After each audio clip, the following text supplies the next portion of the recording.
Hot on the bushy tail, Wayne Martin experiences a new world of thermal as we hunt squirrels with a catapult. And not all opportunities are tucked up in the trees. I can't wait to eat it. Diary of a Perruque. Oliver Rampley shares some fabulous footage of a roebuck he's been after during the summer.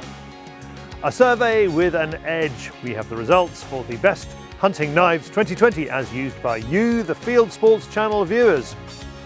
And Boris Johnson wants to protect the countryside. News editor Ben O'Rourke finds out if that's a good or a bad thing for wildlife. We have news, we have hunting YouTube. Welcome to Fieldsports Britain.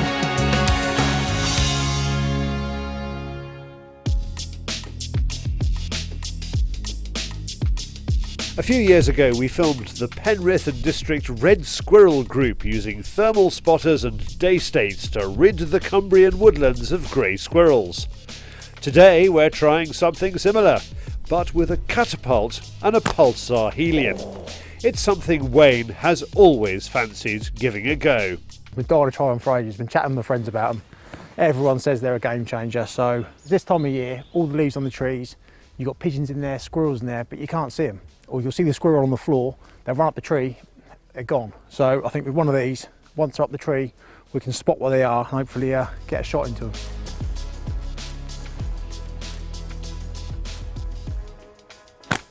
There you go. Bloody hell. There was no mistake in that, that was clear. You could see it. It's so funny because it's like, it's clearly your first use of a thermal. Yeah. I'm sort of like, it's that revelation moment. It's like, yeah. Oh my God. Unbelievable. You know, we've seen like the little white patches up to now. But that's the first time I've seen something through the clearing, you know, in it, clearly see it. And it was clearly a squirrel. Yeah, I can see what the fuss is about. We're hoping the thermal will give us an advantage today. The leaves are still on the trees and there is dense ground cover. It's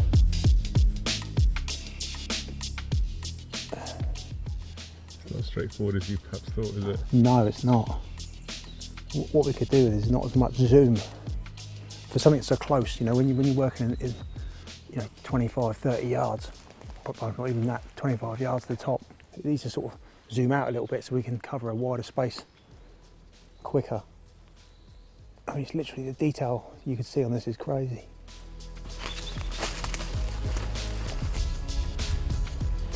There is no way we would have spotted the squirrel without a thermal.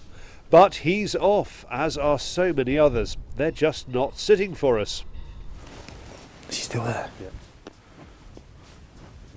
When they're not running across the branches, they're running over Andy's fields.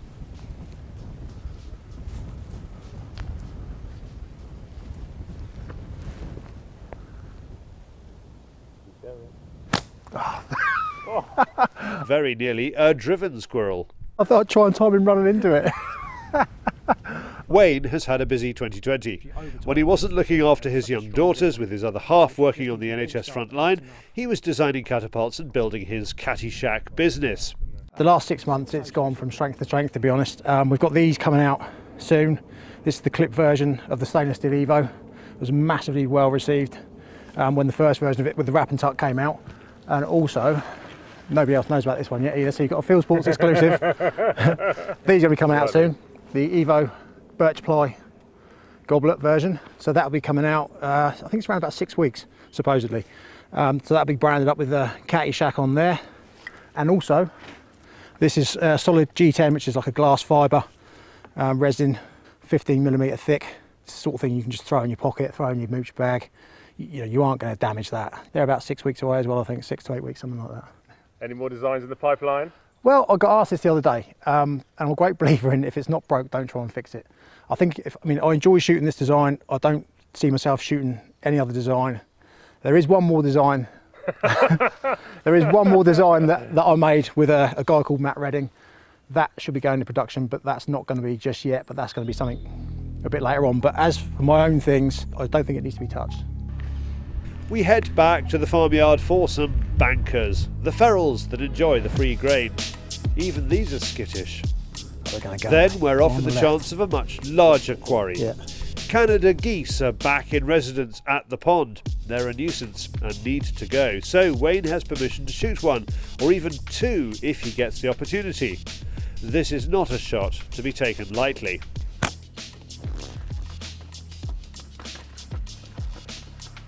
There you go.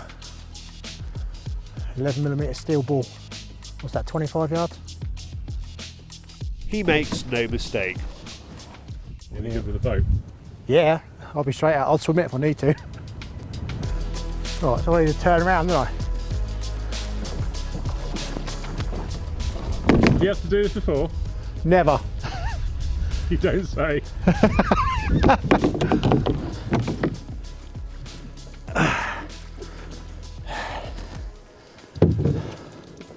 Got him. Right on top of the head. First ever goose with a catapult.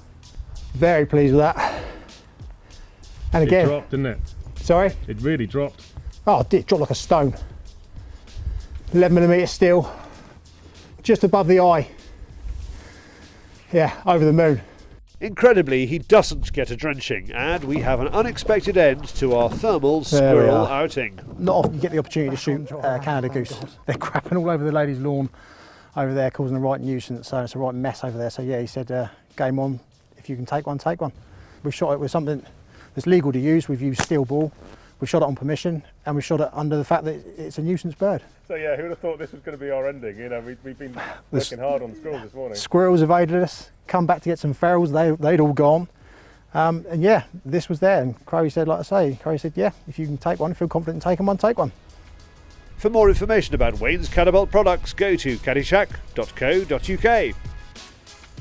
Thank you, Wayne. The boy has skills. And Wayne is offering one lucky viewer a chance of winning a complete hunting kit, an Evo Catty 3 bands and 11mm steel balls. All you need to do is write "Ball of Fire" in the description below or on this show's Instagram or Facebook posts. Now, from balls of steel to a lump of lead, it's David on the Fieldsports Channel News Stump.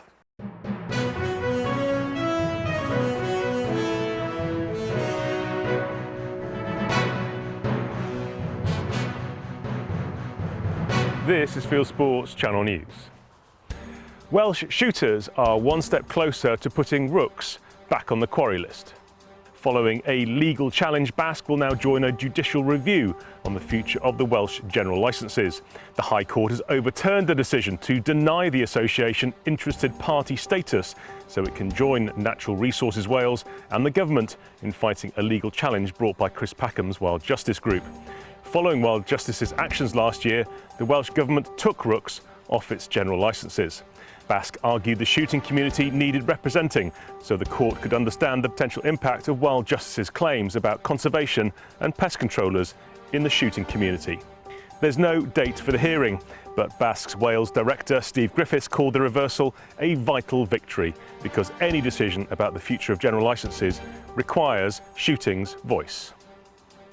There is a petition to keep hunt sabs off private land. Currently in the UK, the police can't intervene when people choose to trespass on your land, provided they don't damage your property. It's a civil matter which some hunts have to pursue through the courts themselves. The English government promised to bulk up laws to make trespass a criminal matter. The petition is a reminder of the strength of feeling on the subject. Thanks to Richard Taylor for that tip. Cumbria Police have altered a public information image about illegal fox hunting after complaints.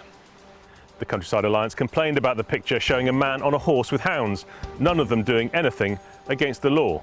The new image shows hounds chasing a fox. The constabulary told Fieldsports News it reviewed the use of the image, which is part of a rural crime awareness campaign, and changed it to minimise the risk of it being misconstrued. The RSPB is using the discovery of a golden eagle tag as a new way of bashing grouse moors. The RSPB says a walker found the satellite tag wrapped in lead sheeting in the River Braan in Perruque in May. It says the tag stopped working on a Scottish grouse moor 4 years ago. Unusually, the RSPB has shown the tag to Police Scotland. The Scottish Gamekeepers Association says the RSPB has no evidence that the eagle was killed or the person who threw the tag in the river was responsible for killing an eagle. It says that the RSPB is weaponising satellite tags, about 2/3 of which fail at some point. A Grantham man has been handed a suspended prison sentence for having 2 illegal goshawks. David Winfield pleaded guilty at Lincoln Magistrates Court as the birds weren't registered with the Animal and Plant Health Agency. Police said Winfield was also involved in deer coursing. The bird registration scheme brought in 1981 says captive birds need to be registered and ringed, something Winfield had not done. Thanks to Nigel Bean for that. There are calls to eat more venison to help save our game dealers. A drop in demand during lockdown has the industry in peril, according to the Daily Telegraph. Game suppliers are said to be desperate for more people to eat the healthy lean meat after restaurants closed across Europe. Deer numbers in the UK have passed 2 million, up a third from 2013, and some scientists and rewilding lobbyists claim the largest number since the Ice Age. Gamekeepers in Perruque want more protection after a series of attacks on people and property. According to the Courier newspaper, estate workers say their lives are being made hell, claiming they've been spat at and had tools stolen by people walking on their land. Hidden cameras at an estate near Crieff caught 3 women apparently interfering with a trap. The estate found 2 of its traps damaged and another stolen. Police have charged 1 woman in connection with the incident. Wolves have killed a horse in northern Germany. Called Adia, the animal was in foal. A local horse owner, Nicole Freebus, complains on Facebook that for years we've been told that wolves are not a danger to our mares and that they are safe in herds. Wolves, reintroduced in Germany in the 1990s, have been blamed for hundreds of livestock deaths. Thanks to Per Holmseth for that one. Remington will live on according to court documents, but mainly as a brand in the hands of other manufacturers. The United States Bankruptcy Court for the Northern District of Alabama has divided up Remington and its associated companies. The brand name Remington, including its ammunition business, is going to Bushnell owner Vista Outdoors for around £50 million, with Sig Sauer as a backup bid. Sierra Bullets will acquire the Barnes ammunition interests. Ruger will acquire Marlin. Franklin Armory will take on the Bushmaster brand and related assets. And other holdings will go to JJE Capital and Sportsman's Warehouse. More hunting, less COVID is the new slogan for the presidential race from South Dakota. South Dakota has reported the nation's 2nd highest number of new coronavirus cases per capita in the last fortnight. The surge in cases is not stopping Republican Governor Kristi Noem's tourism pitch. In a video recently posted on Twitter, she declares, "This is how we do social distancing in our state." Noem then shoots a pheasant and says, "Less COVID, more hunting." That's the plan for the future. Do the Chinese or the Russians control coyotes? That's the new conspiracy theory in North Carolina, as Camp Lejeune Marine Corps Base reports multiple attacks on its personnel. At least 4 coyote attacks have occurred recently, officials say on a Facebook post. They didn't give details of the attacks, but noted all victims were running after dark. And finally, a video has appeared online of a fox facing off cows. It's not clear why the fox doesn't run for it, instead performing some spectacular gymnastics. Perhaps it's a vixen with a small cub we can't see. Your theory in the comments section below, please. You are now up to date with Fieldsports Channel News. Stalking the stories, fishing for facts.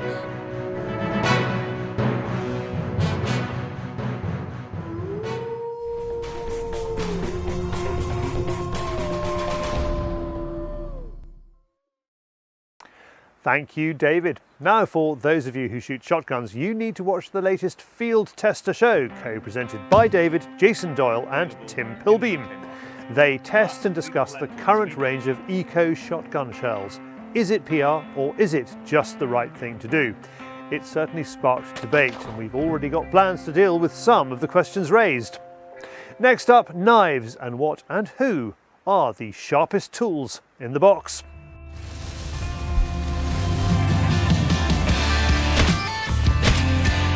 Lockdown saw you, the Fieldsports Channel viewers, filling out our survey, and thank you for that. 3,500 responses, of which 528 were on the subject of knives.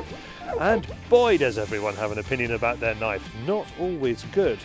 Fieldsports Channel viewers are often critical of their own blades. Perhaps the perfect knife is yet to be made. You will find out the most popular makes and models of knives at the end of this item. First, we asked you to give star ratings for what makes a great hunting knife. Does it hold an edge, we asked. You rate the best edge on knives by Benchmade from Oregon in the USA. What about ergonomics? That is, how easy is it to use? Castrum from Swedish Lapland wins this one. Who makes the prettiest knives? For looks, you give the award to another knife. From a maker founded in Oregon, USA, it's Kershaw. You also vote Kershaw the winner for portability. Kershaw knives are the easiest to carry. And value for money, it's Kershaw again, just ahead of Opinel. Now the big prizes. The most popular knife makers are: in third place, the cheap French classic Opinel. Second place goes to Buck Knives from Idaho, USA. And the most popular knife maker with 14% of the market of Fieldsports Channel viewers, from Sweden, it's Mora. It's worth adding that a significant number of you have custom-made and even homemade knives. Keeping to the brands, which are the most popular knife models? In third place, with 3% of the market, is the UK knife maker that captured the imagination of many of you with its unusual handles. It's the Emberleaf Kale. Second place goes to the Mora Companion. And the winner, with 7% of the Fieldsports Channel viewer market all by itself, is, from Sweden, the Ika Swingblade. In 2022, countries dominate the world of hunting knives, the USA and Sweden.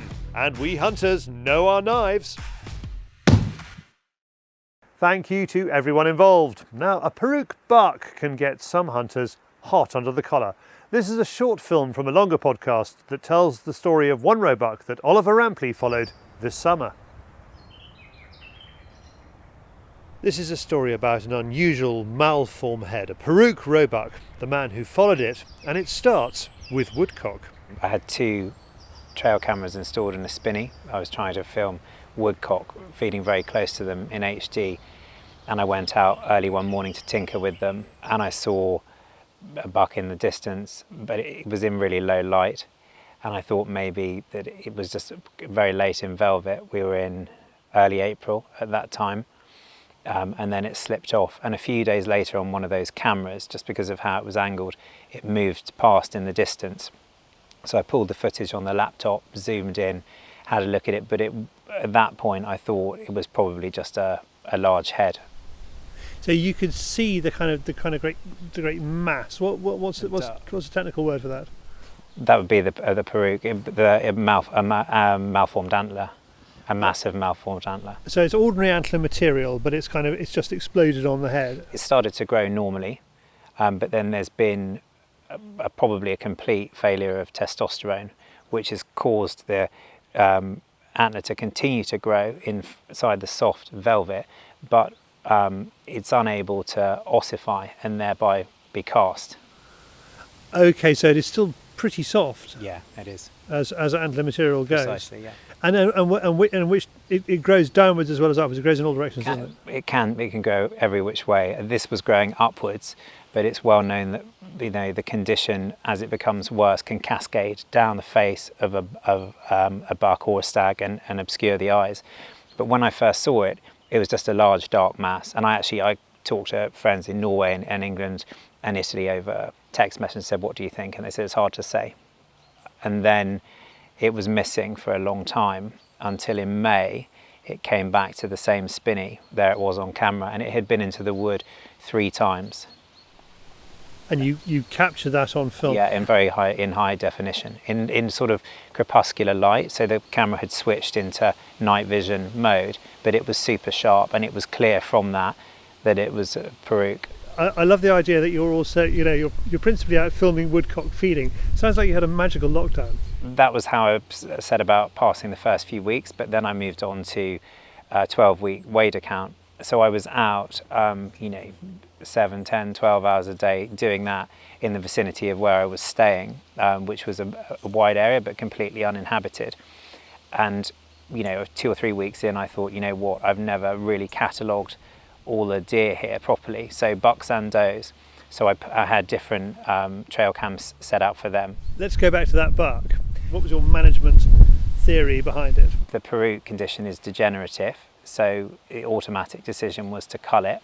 It was clear in the end of May that it wasn't coming out of velvet in that low light footage. It was clear that it was going to it was going to suffer. And there's not a lot of good readily available information on Perruque condition. There's some good stuff on, you know, certain German and Italian websites, comparatively little in English. The consensus is that after the animal will live with that condition for 1 or 2 years, but it will always result in death. And the weather was getting warmer. It was clear that he wasn't going to, you know, be able to compete and be dominant in the buck. Because some of the stuff I was reading actually around the condition was saying that these bucks can't compete successfully in the rut. Therefore, they don't become run down during the rut and physically exhausted, but they can't hold territory. And my view was that that's all very well, but you know, the animal could suffer. It could also get run off onto another authorization and vanish and, you know, have a slow and painful death, which is unacceptable. It's at the tri-point of some arable woodland forestry and an area of moorland. And the bucks there are, you know, they're narrow, small coronets, sort of fair height, but they're just very much representative. And we saw 2 bucks, one in particular that was on the same ground as the Perruque, which had significant coronets, a lot of weight, is, you know, what a trophy hunter would call a medal class buck. And it was a different caliber of animal. And I think what had happened, and I talked to some, you know, rangers and keepers I know in the area about it, is that the satellite villages around where I was staying and where they work have a small population, and people were walking out in wider concentric circles because they were locked down than they normally would. And I think what happened was that those forestry caliber profile bucks were bumped out of there, tumbled onto the moorland, and, you know, major bucks turn up and they go, right, what's what, and start trying to push everything else around. After I saw him at the end of May, I decided that next time he presented, I'd try and hunt him, hopefully with the support of a keeper or a friend. And I then lost him, and it was 22 days before he turned up again. Or rather, I looked high and low, you know, with glassing when I was doing the bird count, also looking with thermal. I just couldn't find him. I think he's probably lying very low. And then I found him in good sunlight, and I was in I got into a very good position, probably about 60, 70 yards away, and managed to film him using a digiscope adapter. There was not very much wind that day. And he eventually, you know, he got my wind and bumped off, but I barked him a couple of times, stopped him for the camera, and I watched the wood that he dropped into. So we decided to try and hunt him shortly after. We started in the morning, went out about 3, sat in the truck tight, no sign of him. And to cut a long story short, we ended up a few hours later on him. He was about 300, 350 metres away, absolutely no shot on, notwithstanding the distance. But there was this other very strong, powerful, what I call a forestry, typical middle class forestry roebuck, that was starting to get agitated. He'd been tolerating him, and then he charged him. And because we were in an elevated position over a gully, he ran him down the gully and then ran him in zigzags, at one point charging him broadside across the moor. The dominant buck then came back, sort of stopped front and centre in this middle of this area of heather, and just barked intermittently for 5 or 10 minutes, and the Perruque didn't return. We took the decision to go back out that evening from 4 p.m. and try again, but all through the day I was concerned that he'd been run off, and that might have been the last we saw of him, because it was a real confrontation. But you did see him again? We did see him again. So we saw him, that's why I saw him at some distance. We were watching another buck, which is a sort of satellite one, and we spotted the Perruque about 400 metres off, and he went into a block of trees, and there was a pylon in the middle of this line of trees, and there was a gap at that point, and we went in, you know, on the opposite side to the block of the end of the block where we'd seen him, and we sat tight for about 20 minutes. The light was very low, legitimate shooting light, but low, and it was raining. And the rain was hitting the lines, it was fizzing and very sort of atmospheric, and I thought that maybe he just dropped out of the other side of this block, and he came straight out in front of us, maybe 25 metres away, and I was already on the sticks. My friend gave him a peep and he stopped, and then he was dispatched. How did you feel then? Relieved to have got him. You know, you reload, you wait, you know, he passed immediately. And then when we went over to pick him and take a closer look, I was a little emotional, because albeit he's really suffering from a condition that would have ultimately killed him, is a mysterious looking deer, but it also, in the centre, which hadn't been quite so clear in the footage, it had an open graze. You could see that there was blood there, and it also had boreholes, what looked like tiny boreholes where the coronet should have been, which looked like a sort of wasp, and it was underweight. It was probably a third down when it was cleaned. So not just greenbottles, it had wasps living in it. We don't know, but they looked like a very fine drill bit had been drilled in, in quite tight, organised sequence. And what was very curious about it is that it hadn't castrated itself. And, accidental castration is often cited as the most common cause, particularly, if it's fleeting and it goes over a barbed wire fence. But it did have testes, they just seem to be very small. For more about Oliver's guiding service, and it is an astonishing and fascinating whole lot more than a hunting guiding service, visit altanaeurope.com. Thank you, Oliver. And you can click on the link in the description below to listen to and even watch the whole 1 hour podcast. Now, Boris Johnson took a break this week from coronavirus confusion and confidence to announce a plan to protect 30% of the UK's land in a bid to boost biodiversity. What exactly does he mean by protect?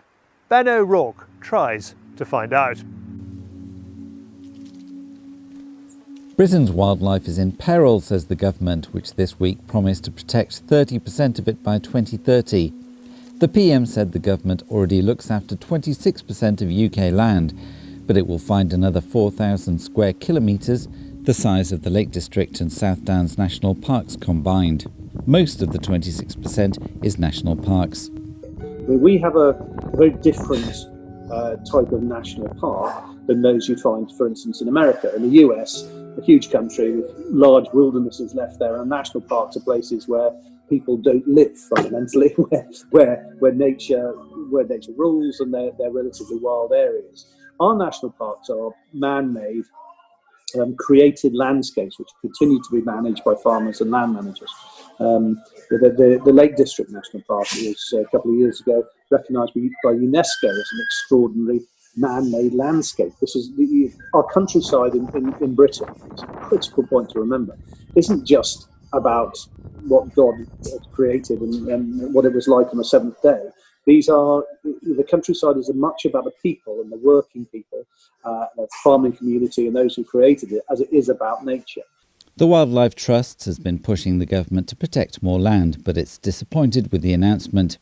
It says only 10% of UK land is protected and it's in bad condition, and thinks rewilding would be a better option.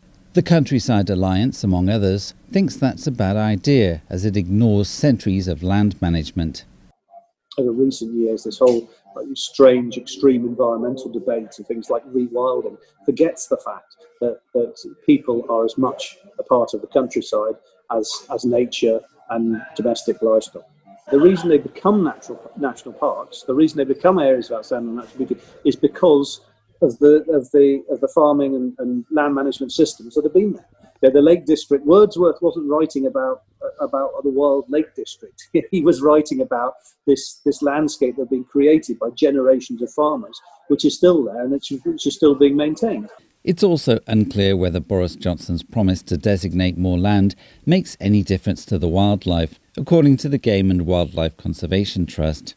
This idea of having designations has been one that's been around for decades. In fact, large conservation organisations around the world have advanced this as a primary idea about how to actually recover wildlife. And so you take tracts of land and you designate it, so you give it a label, and somehow that will then protect it and it will get better and you will save what's there.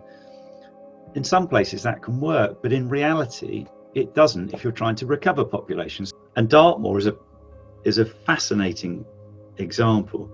It is it's a national park, it's designated, but from an ornithological perspective it's a desert. It should be teeming with wildlife, but it's not. There are a number of reasons for that, but nobody seems to have accept the fact that the designations have done nothing for it. Both organisations say the government's plan will only benefit the field sports community, as there's no one else qualified to look after the land. 10 days ago, most government departments, if you ask them how much designated land there was in the UK, they would have used the 8% figure. Now Number 10 have had a look at it, they come up with 26%. Okay, you can just draw lines on maps. It hasn't actually made a material difference. What we need to do is to go back down to working with people on the ground and recognising, the efforts that are made and the positive contributions. And if a positive contribution comes from the sporting community, why don't you recognise it? The British public love the British countryside as it is. And that's not to say it can't be better and we can't do things better and farming can improve and we can't encourage more biodiversity, but we should be doing that within the context of the countryside that we all love.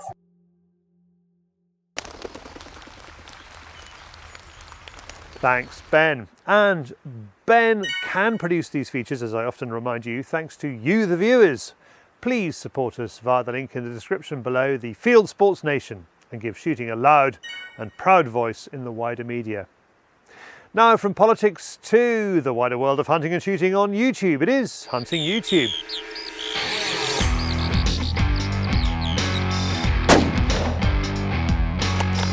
This is Hunting YouTube, which aims to show the best hunting and shooting videos that YouTube has to offer. For deer stalking training, Fair Game Pursuits heads to the Coldbrook Estate in Fermanagh, where training outfit Ula Wolf helps both novice and experienced stalkers learn new skills. In Australia, the Into the High Country channel puts out this film about sambar hunting, part 1 of an 8-day hunt. They see more than a dozen deer and take a neat stag to top it off. Now, quite a lot of American hunting this week, and here's the first. Thanks to Paul Brown in Australia for this video about a bunch of guys hunting mountain goats in Montana from earlier in 2020. Superb photography and a good story. Daybreak Outdoors puts out a film about duck hunting in the USA. They are on the Mississippi River in Missouri with North Delta outfitters on a cold, bright day, which they call ideal for ducks. Another American duck hunting film, Thomas from Virginia Outdoors Unlimited, is chasing teal in a salt marsh on the eastern seaboard. A 4-minuter from African Safari Films, Quality Hunting Safaris Show Promo 2021 includes a short, sharp buffalo hunt. This is Jessica. Jessica is the chief iguana shooter at Iguana Solutions, based in Florida, USA, and she is an ace at a standing shot with her 2.2 PCP. And finally, imagine a country where the government puts out films advising you on what pheasant shooting kit to buy. Well, that country is America, and here is Aaron Hirschberger on behalf of Nebraska Game and Parks Commission doing exactly that. That's it for this week. I've put all these films into a playlist for you. Click on the I symbol top right or check this film's description. If you have a YouTube film you would like us to pop into the weekly top 8, email me the link, charlie@fieldsportschannel.tv. Well, that is it for this week. If you haven't done so, please whiz over to our website, fieldsportschannel.tv, where you can click to like us on Facebook and on Instagram. You can follow us on Twitter, subscribe to us on YouTube, pop your email address into our register page, and we'll contact you about this show. Fieldsports Britain is out 7 PM UK time every Wednesday, and this has been Fieldsports Britain from the beautiful northwest of Scotland, from Sutherland. Good hunting, good shooting, good fishing, and goodbye.